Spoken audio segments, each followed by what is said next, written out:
Ada satu raksasa di dunia keuangan yang seringkali nggak kelihatan, namanya private equity. Nah, hari ini kita bakal bongkar cara kerjanya, kita lihat langsung gimana mereka beraksi, transaksi demi transaksi.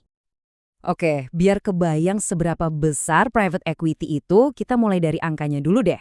6,5 triliun dolar. Ini bukan cuma angka gede ya, ini tuh kekuatan finansial yang benar-benar lagi ngebentuk ulang ekonomi global kita sekarang. Dan yang lebih gilanya lagi nih, di luar dana yang udah diputerin itu, masih ada tumpukan duit tunai, 1,5 triliun dolar lagi yang siap dipakai. Istilahnya tuh dry powder. Anggap aja ini amunisi yang udah siap ditembakkan buat beli perusahaan-perusahaan lain. Nah, ini kan jadi bikin kita mikir ya, sebenarnya kekuatan macam apa sih ini? Terus apa yang terjadi di dalam dapurnya private equity yang sering dibilang misterius itu, kok bisa sedahsyat ini? Nah, cara paling gampang buat ngerti itu ya dengan ngintip langsung ke dapurnya. Kita bakal bedah satu contoh kasus yang klasik banget. Waktu perusahaan raksasa KKR beli produsen pintu garasi namanya Chi Overhead Doors. Ini nih bisa dibilang resep andalan strategi private equity. Dan yang bikin kaget tuh gini, KKR ini nggak beli perusahaan yang lagi sekarat loh. CIC itu bisnis yang sehat, udah untung malah.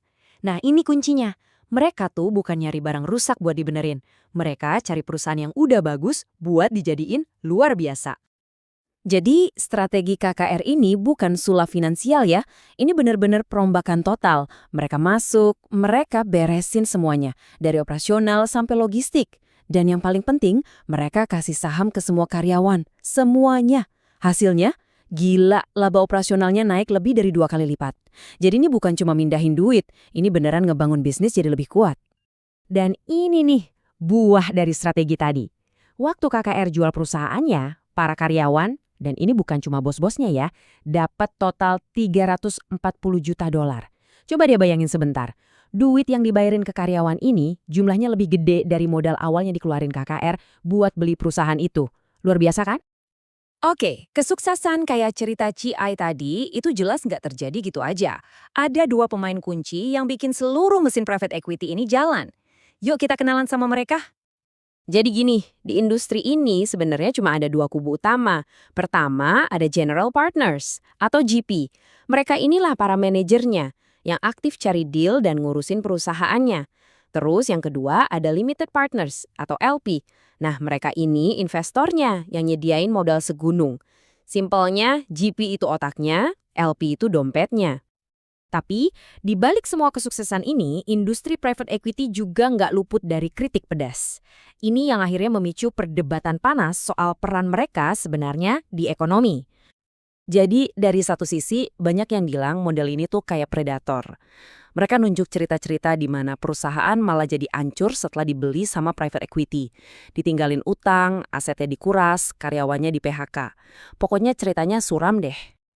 Nah, di sisi lain, ada juga yang belain mati-matian. Contohnya, investor legendaris kayak almarhum David Swensen dari Yale. Dia justru bilang, private equity itu bentuk kapitalisme yang lebih unggul. Kenapa? Karena mereka bisa mikir jangka panjang dan punya kontrol penuh buat bener-bener ngebangun perusahaan.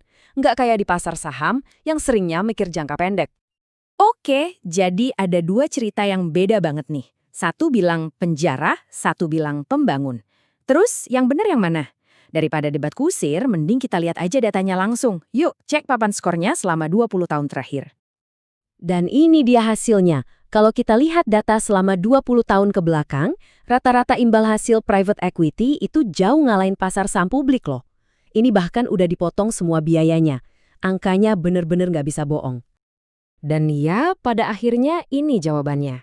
Kinerja yang lebih bagus inilah alasan utama kenapa dana-dana pensiun, dana abadi universitas, dan investor raksasa lainnya terus-terusan nuangin triliunan dolar ke industri ini. Sederhana aja kan? Duit itu ngejar imbal hasil. Hal ini ninggalin kita sama satu pertanyaan besar buat dipikirin. Seiring model kepemilikan private equity ini jadi makin kuat dan dominan, kira-kira apa ya dampaknya buat masa depan bisnis, buat kita sebagai karyawan, dan buat ekonomi secara keseluruhan? Nah, itu pertanyaan penting yang mungkin bakal kita hadapi ke depannya.